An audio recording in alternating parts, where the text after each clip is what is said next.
дар вилояти Суғд аз рӯзи ҷавонон таҷлил намуданд, ки он ҳамасола санаи 23 май бо тантана гузаронда мешавад. рӯзи ҷавонон имсол бо раҳпаймоӣ оғоз гардид, ки дар он аз тамоми шӯъбу бахшҳои гуногуни хоҷагии халқи вилояти Суғд иштирок намуданд.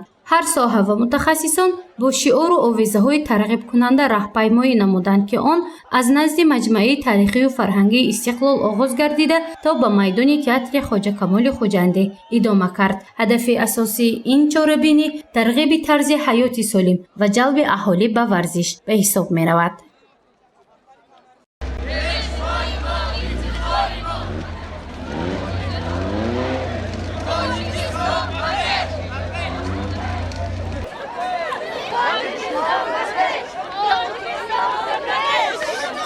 баъди раҳпаймоӣ бо сурудани суруди миллии ҷумҳурии Тоҷикистон чорабинии расмии рӯзи ҷавонон дар вилояти Суғд бо иштироки раиси вилояти Суғд Раҷабой Аҳмадзода ва як қатор меҳмонон сурат гирифт. раиси вилояти Суғд ҷавононро бо рӯзи ҷавонӣ табрик намуд. вай таъкид кард, ки ҷавонон қувваи бузурги ҷамъият мебошанд. аз ин рӯ давлату ҳукумат ба дониши хубу замонавии онҳо бовар ва эътиқод дорад. ҷавононро нерӯи тавоноӣ созанда ва пешбарандаи ҳамаи соҳаҳои ҳаёти мамлакат меҳисобанд ва ҳалли мушкилоту масъалаҳои вобаста ба зиндагӣ ва таҳсилу фаъолияти онҳоро ҳамчун самти афзалиятноки сиёсати иҷтимоии давлат ва ҳукумати мамлакат муайян намуданд. ҷавонон мояи ифтихор ва сарбаландии Тоҷикистони азиз мебошанд. мо ба ҷавонон эътимоди комил дорем. дастгирии самимонаи онҳоро аз сиёсати пешгирифтаи давлату ҳукумат қадрдонӣ менамоем ва нақши арзишмандашонро дар ҳамаи ҷанбаҳои ҳаёти кишвар эҳсос мекунем.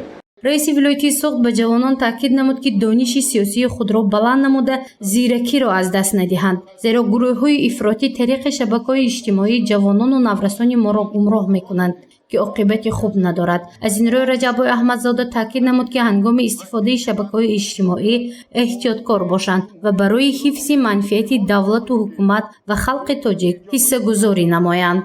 гурӯҳҳои террористӣ ва тунгаро аз дастовардҳои технологияи иттилоотӣ барои паҳн кардани ақидаҳои ифротӣ, гумроҳсозии одамон, ҷавонон ва ҷалби онҳо ба сафи худ васеъ истифода бурда, ба таври фосилавӣ татбиқи амалҳои харобиоварашонро омода ва идора менамоянд.